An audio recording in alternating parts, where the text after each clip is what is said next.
This video was made possible by Audible. Sign up for a 30-day free trial at audible.com/reallifelore and get a free audiobook plus 2 free Audible originals.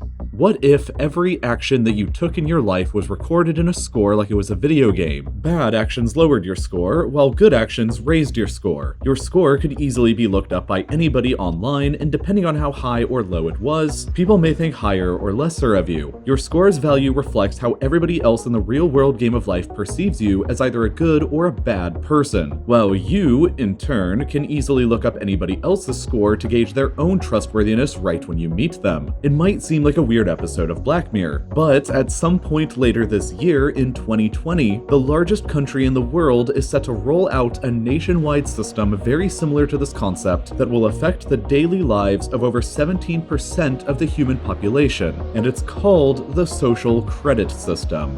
Once rolled out later this year, it's expected that every one of the 1.4 billion citizens of China will be assigned a social credit score that will increase or decrease depending on actions taken that are considered by the state to be either socially beneficial or socially harmful. It will draw upon an unprecedented amount of data, using an individual's government, financial, and criminal records, as well as their online search histories, shopping habits, and social media posts. The purpose of the system is to attempt to better monitor, rate, and regulate the financial, social, and moral behavior of China's citizens in perhaps the most ambitious social experiment undertaken in the 21st century. Citizens with higher scores can expect a multitude of social benefits, while citizens with lower scores can expect a multitude of social punishments. By using a system of rewards and punishments like this, the Chinese government hopes to influence what it considers better social behavior from among its citizens. But the idea for the social credit system didn't just come out of nowhere. China essentially began beta testing the system back in 2009, when it began authorizing regional cities across the country to launch their own pilot systems. Over 42 of these systems are currently in operation across China, but each one is different and unique from every other system, and most don't even use an individual scoring number. So something you might do that would negatively affect your standing under the Beijing system might have no effect under the different system in Shanghai, or vice versa. The different regional systems in operation today have different criteria for what are considered positive or negative actions, and different rewards and punishments, so it's really difficult to generalize the system as it stands today, and it's difficult to predict what the final nationwide system will look like that Beijing finally decides upon. Overall, the central government of China has been analyzing these regional pilots for years now to see what works and what doesn't work for when they launch the nationwide system later, which is tentatively scheduled to be later in 2020. The nationwide system might include everything from all the regional pilots, it might pick and choose certain parts from different systems, or it might include almost nothing at all from any of them. We just won't know until China reveals more details later. However, there is plenty of room for some extreme speculation. So, here is a potential preview of everything that might be included from examples across all of China's current regional pilots. So, based on the various systems already in place, activities that could supposedly increase your social credit score once the nationwide system is in place would be things like donating blood, paying your bills on time, donating to charity, signing up for volunteer work or community service, taking care of elderly family members, or being a model employee at work, along with more,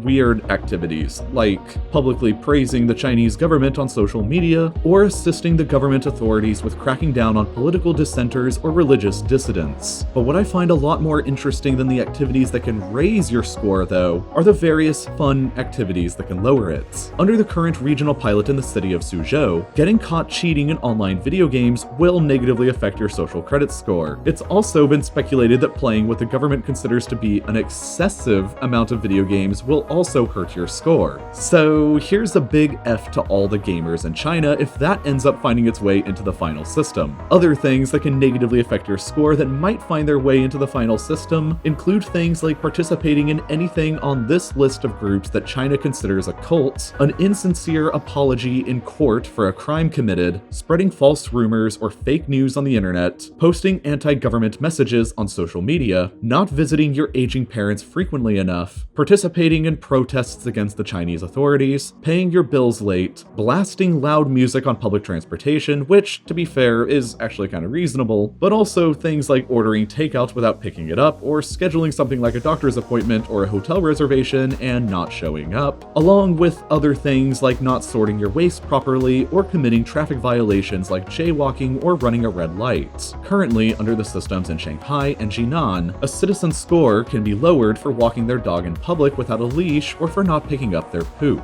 If enough of these dog-related transgressions take place, the city can legally take your dog away from you and you can get slapped with up to a 5-year ban on owning any other dogs. And this leads us into the bizarre world of potential rewards and punishments. A higher score can potentially lead to some pretty great benefits like priority admissions for universities, priority resume viewings by employers, cheaper public transportation, free gym access, shorter wait times at hospitals and government agencies, discounts at hotels, and potentially generous tax breaks among other things. Punishments, on the other hand, for lower scores can include some pretty ridiculous things, like being placed on a flight and high-speed train ban, and potentially a ban on public transportation in general, which, along with a ban on getting an exit visa, effectively traps the recipient into being a modern-day serf unable to leave their land. Other punishments include an ineligibility to hold government jobs, losing access to private schools or universities, losing access for children attending private schools or universities, being restricted to only a low-speed internet connection, a ban on renting hotels, and the weirdest of all, potentially becoming the subject of extensive public shaming campaigns. Lower score citizens may have their photos and ID numbers placed on big LED screens at busy public intersections or displayed on movie screens at theaters before the movie plays, like a weird kind of ad where you're supposed to laugh at real people. But Chinese social media companies are also helping the government out with this. In the city of Nanning, the social media app Douyin, basically the Chinese version of TikTok, partnered up with the local courts to broadcast pictures of people with low social credit scores in between videos. While China's biggest dating app, called Baihe, has already begun allowing users to publish their social credit scores inside of the app, which leads to the implication that higher scored people will do better in online dating versus people with lower scores. China is already preparing a massive investment into nationwide surveillance to help assist the system once it's finally rolled out. In 2019, it was estimated that there were already over 200 million CCTV cameras in operation by the Chinese government across the country for surveillance purposes. But by the end of 2020, that number is expected to skyrocket to well over 620 million cameras nationwide, almost enough for one camera for every 2 people in the country, many of which will be equipped with new facial recognition technology that will potentially be able to catch somebody doing something in public, like jaywalking and lowering their social credit score. And as of June 2019, China has already denied 26.8 million airline tickets and 6 million high-speed rail tickets to individuals in the country who have too low of a standing under the current regional systems. And it's not just individuals that China is potentially planning on assigning scores to, but entire corporations might get their own individual scores as well. Corporations in good standing under the system will receive things like tax breaks, while corporations in poor standing will get harsher, increased tax rates. And as the 2020 deadline approaches for the launch of the nationwide system, it continues to remain largely under development. We know that the system will be in place only in mainland China. The special administrative regions of Hong Kong and Macau will be exempt. But other than that, we'll have to wait and see what China announces. And so far, China has remained silent.